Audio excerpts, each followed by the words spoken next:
Imagine a microscopic-sized ladder contained in the part of our brain that will label our subconscious. The ladder of inference, which was first proposed by Harvard professor Chris Argyris, is the basis of this model. Every time we interact with someone, that experience enters the ladder at the bottom. That same experience zips up the ladder in the blink of an eye, exiting at the top. This process happens thousands of times a day without us knowing it. Let's focus on what happens on each rung of the ladder. On the first rung, we have the raw data and observations of our experience. This is very similar to what someone watching a video recording of our experience would see. Moving up to the second rung, we filter in specific information and details from our experience. We unknowingly filter based on our preferences, tendencies, and many other aspects that we believe are important. On to the third rung, we assign meaning to the information we have filtered through. This is where we start to interpret what our information is telling us. On the fourth rung, a very crucial thing happens. We develop assumptions based on the meaning we created on the previous rung, and we start to blur the distinction between what is fact and what is story. On the fifth rung, we develop conclusions based on our assumptions. This is also where our emotional reactions are created. On the sixth rung, we adjust our beliefs about the world around us, including the person or people involved in our experience of the moment. On the seventh and final rung, we take action based on our adjusted beliefs. Still with me? Great! Let's take a real-life example and run it up the ladder to see how this all works.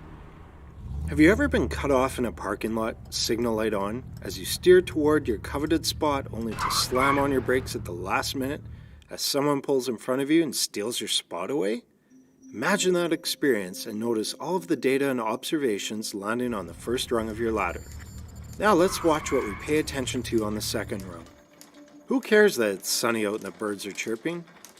The 50% off sign outside of your favorite store is meaningless. You filter in the sensation of your grip tightening on the wheel, you feel your blood pressure rise, you hear the squeal of your brakes, and you notice the expression on the face of the other driver as he pulls in front of you and quickly looks away. Time for our third rung. Ever since you were young, your parents taught you the importance of waiting in line and taking your turn. You live and die by the rule of first come, first served. And now this guy has just stolen your spot. What gives? Up to the fourth rung we go. Watch closely as our assumptions take over and our story creates itself. That stupid jerk. Didn't his parents teach him anything? How could he not see my signal light? He must never pay attention. Why does he think he's more important than anyone else? Jumping quickly to the fifth rung, we conclude that this guy is heartless, inconsiderate, he needs to be taught a lesson and put in his place. We feel angry, frustrated, vindictive, justified. On our sixth rung, we adjust our beliefs based on the experience. That's the last time I give in. Next time someone tries to cut me off, tires will be smoking on the pavement as I squeal past them into my spot. And finally, our last rung, we take action. We back up, pull up behind his car, honk our horn, and roll down our window to scream a few choice words his way. Now, imagine, he walks over quickly, apologizing. His wife, who is almost due with their first baby, called him from inside the mall to say she is in labor and needs to get to the hospital immediately. We are momentarily shocked, apologize profusely, and wish him luck as he rushes toward the entrance. What just happened here? What changed? Why is this so significant? In our parking lot example, our beliefs were short-circuited by the ladder of the other individual. My wife is in labor. I need to get there quick. There's a parking spot. Phew!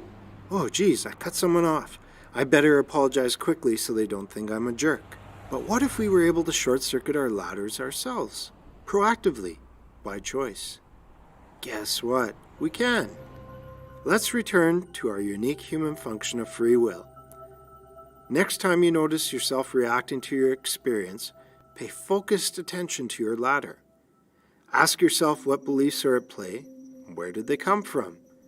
What data and observations did you filter in as a result of your beliefs, and why? Are your assumptions valid and supported by facts? Would a different set of assumptions create different feelings and result in new and better conclusions and actions? We all have our own unique ladder. Be mindful of yours and help others to see theirs.